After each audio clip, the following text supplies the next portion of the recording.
When life gets unpredictable, preparation matters. In medicine, it's all about staying alert, ready for whatever comes through the door. On the road, it's no different. That's why Volvo designs vehicles to help anticipate risk, reduce harm, and protect lives. The Volvo XC90's advanced safety systems inspire confident decisions wherever the road takes you. The Volvo XC90, for life. Proud sponsor of the Pit Podcast. Learn more at volvocars.ca/safety. It's the third hour of the Elias Macco Show. 11:05 is your CJAD 800 time. Now we're going to pick up on a story that we talked about last week, protecting a historic Westmount home. Now, old homes come and go, but what about homes that are 200 years old? Untouched, perhaps frozen in time. Let's say you purchased a home that was 200 years old. Do you feel you should have the ability to modernize and renovate it? Well, one home in Westmount just been bought, and the owner would like to renovate, add an extension to the property. It has caused a lot of controversy. Last week, we spoke to the people at Heritage Montreal. They seem to be contesting the idea of changing much of this home. But let's go now to the mayor of Westmount. This home, of course, is in Westmount, to get her take on this story. Christina Smith is the mayor of Westmount and joins us on the line. Mayor Smith, welcome to the show. Good morning. So I know you reached out to us here on this one. You heard our interview with Heritage Montreal, and of course Heritage Montreal is on. They're going to present what they feel on subjects like this. This is the Goode House is what it's called in Westmount, almost 200 years old. Why don't you tell me your perspective on the Goode House and this story about an owner and proposed renovations? Yeah, I mean, this has been going on for a couple of years, and this is something that we have a local heritage committee, the Conseil Local Patrimoine, that had been working on this issue with the previous owner, Mr. Goode, who his family had lived in the house for generations.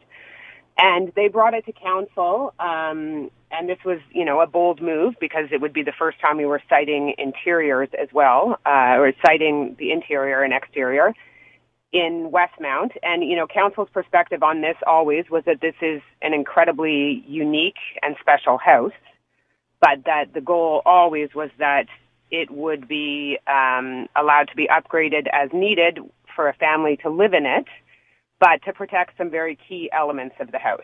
And so this process has been going on for years.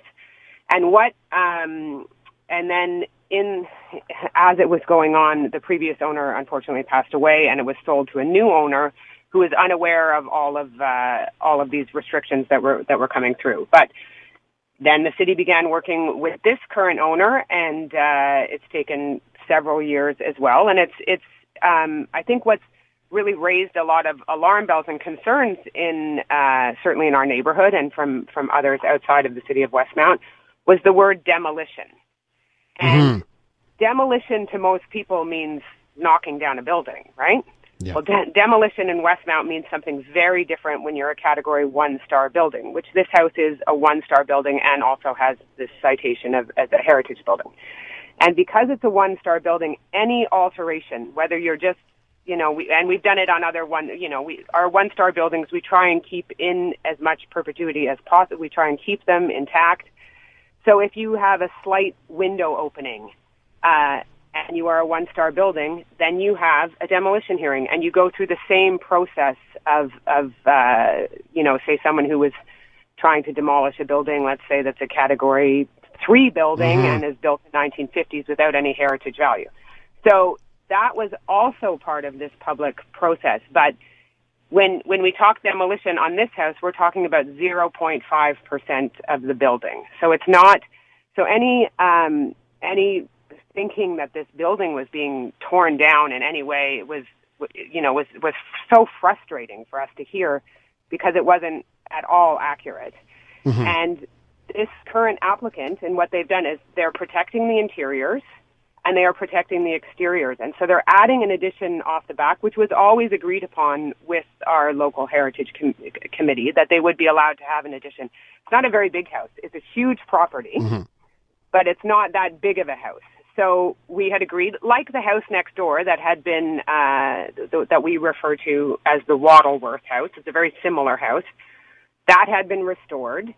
And that too has an addition off of the back where they've put in a kitchen and they've, restored the grounds and stuff like that. So the work that's gone into this has been incredibly diligent, and there are people who are opposed. So they brought it to obviously any demolition now past 1940 goes to the minister, and then others have brought it to the minister of Culture and Communications, asking them to cite it, to get involved. Now, I got to ask you: do you think that the people that are contesting it at this point, are they just unaware of what the actual plans are? Is it confusion over the term that even if you change a little thing, you got to apply for a demolition permit? Is that maybe it's just the name that's confusing? So when we had the demolition hearing, so some people are of the opinion that the exterior and the interior should not be touched at all. I think those people probably have not been inside this house and seen the state of the house. But the owners, the goodwill to protect the heritage of this house is these owners have done the work to show that they are going to protect the interiors of this house and preserve it and bring it back to its glory. Because right now there's lots of issues going on in the house in terms of mold and other things that need to be dealt with. And the gardens as well were a discussion, and they're going to reinstate the traditional vegetable garden, because this is a house that at one point would have grown all its own vegetables. And so the amount of work and the dedication to preserving this house, both from the owner and the city working with them, has been a project that's been going on for years. And so at the demolition hearing, I've never seen this in a public meeting. The room was full. It was our first sort of public meeting, in a post-COVID world, where the room was packed at City Hall. And everybody came there probably because they were concerned or they didn't understand, what was happening. And they came wanting to be against the project. And at the end of the meeting, and I've never seen this before, at the end of the meeting, the room, or when we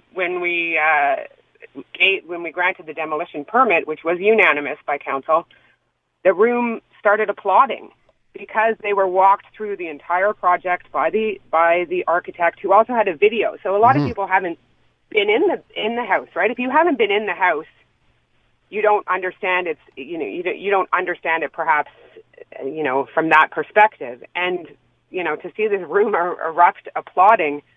Really, I was quite shocked. And I have to say, I've seen the artist's renderings of what it's proposed to look like, and listen, I'm not the arbiter of all taste and judgment. And I look at it and I say, wow, that's actually quite nice. I think they're honoring the past and modernizing at the same time. And I sort of say, okay, it's pretty good. So, is there is there a holdup though now? Discussion. Yeah. Sorry? Is there anything now standing in the way? You said the city council voted. You got applause at the end. So is this going through now? Well, now we have to wait for it has to go to the Quebec ministry, and they have until October 4th to give their decision on that, if they're going to allow the demolition to go through. And I know that other groups have asked the Quebec government to get involved and to cite it from a provincial aspect, which we're not entirely sure what that would mean for our citing.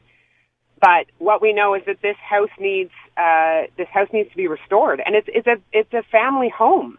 It's not a public building. It's I heard the representative from Heritage Montreal speak about the Rialto the other day. This is not a public building. This is someone's house, and the stuff that's been written about them on social media is just appalling. Yeah, well, so social media brings out the worst of everyone, and we all know that. Looking at social media comments as an indicator of what normal people think. Oh, you could go down a really bad path there. But what?